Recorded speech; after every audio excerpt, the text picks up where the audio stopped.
Estamos aquí a Fórmula Financiera y tenemos a Eduardo Ávila en la línea. Él es el subdirector de análisis económico de Monex. Eduardo, ¿cómo estás? Muy buenas noches.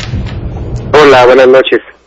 Oye, cuéntanos, Eduardo, pues desde tu punto de vista, ¿cómo viste estos resultados que hoy da a conocer el PIB, el INEGI del PIB en el primer trimestre y, bueno, la obligada baja de la meta económica por parte de la Secretaría de Hacienda?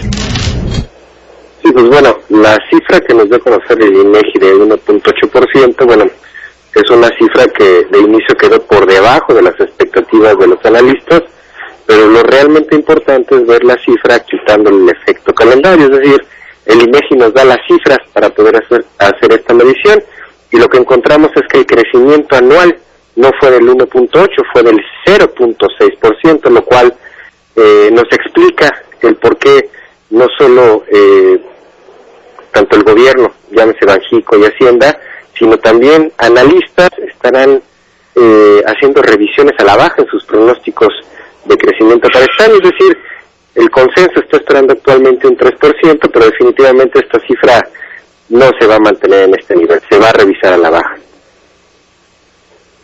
Sí, desde luego, Eduardo Salvador José Yuste, fíjate que estas revisiones van a venir a la baja, a pesar de que en el segundo semestre desde luego va a haber una recuperación. Sí, bueno, aquí hay que analizar por lo menos la información que tenemos hasta el momento. De los datos que tenemos a abril, tenemos la información del INEF, sector servicios y sector manufacturas, tenemos las ventas del ANTAD al mes de abril y también tenemos los datos de AMIA, que es producción automotriz, y aquí tenemos un escenario muy interesante porque en términos de manufactura, realmente abril no fue un mes malo, tanto el índice del INEF como la producción automotriz y exportación tuvieron un buen desempeño. Sin embargo, cuando vemos las ventas del ANTAD y el índice de servicios del INEF, nos encontramos con que abril fue un mes con un deterioro mayor al que se registró en marzo. Entonces, bajo esta perspectiva, tenemos unos datos mixtos. Sin embargo, ya cuando lo analizamos en el contexto, la economía mexicana en su mayoría es sector servicios. Entonces, de esta forma podríamos señalar que posiblemente el PIB para el mes de abril no sea muy bueno, es decir, sea a lo mejor tal vez muy similar al que observamos en el mes de marzo. A mí me sorprende porque yo sí pienso y sigo insistiendo, bueno, eso es mi postulado, yo soy economista, y tú sí, que ya no va a haber más ajustes a la baja por parte de la Secretaría de Hacienda, porque este fue muy bajo, fue 2.7, el piso del Banco de México es 2.3, y bueno, si todo indica que abril se está recuperando, en mayo empieza a recuperarse, pues podríamos pensar que en junio a lo mejor terminamos por lo menos arriba del 0.28 de este primer trimestre, y a lo mejor o arriba del 1.8 ya con las cifras no desestacionalizadas, y entonces no tendría por qué haber un nuevo ajuste en junio a la meta de Hacienda.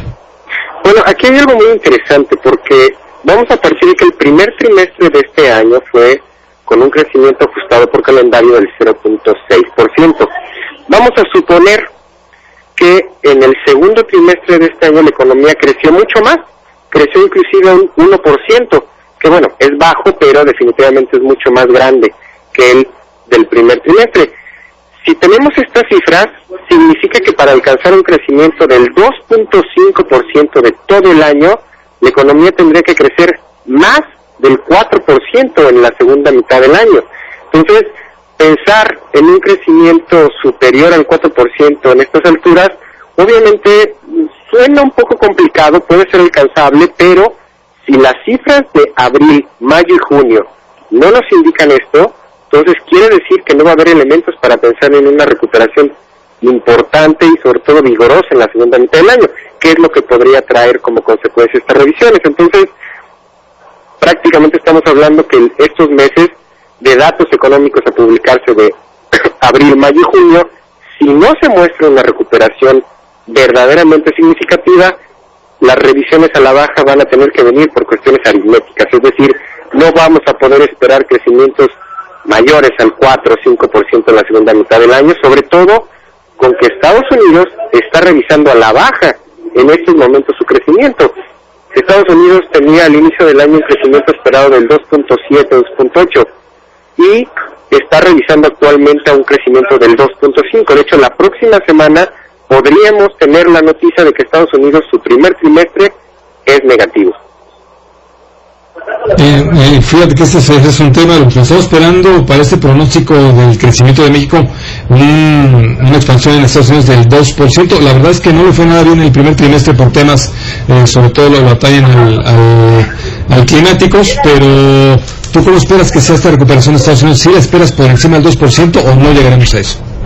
Bueno, en el caso de Estados Unidos, el principal componente de su PIB es precisamente el consumo. Y con el efecto que hubo al primer trimestre, obviamente esto se vio afectado. De hecho, los analistas en Estados Unidos están esperando que el primer trimestre de Estados Unidos sea negativo, y hacia el segundo trimestre se tiene expectativas de que el consumo se haya mantenido. Sin embargo, los otros componentes de crecimiento en Estados Unidos, que son inversión, gasto del gobierno y lo que son inventarios, no son sectores que están muy bien. Oye, tenemos que interrumpir porque se nos acaba, no, ya no diga la guillotina del programa. Entonces, pero te agradecemos mucho, Eduardo Ávila, subdirector de análisis económico de Monex. Gracias por tomarnos la llamada. A ustedes, gracias. Bueno.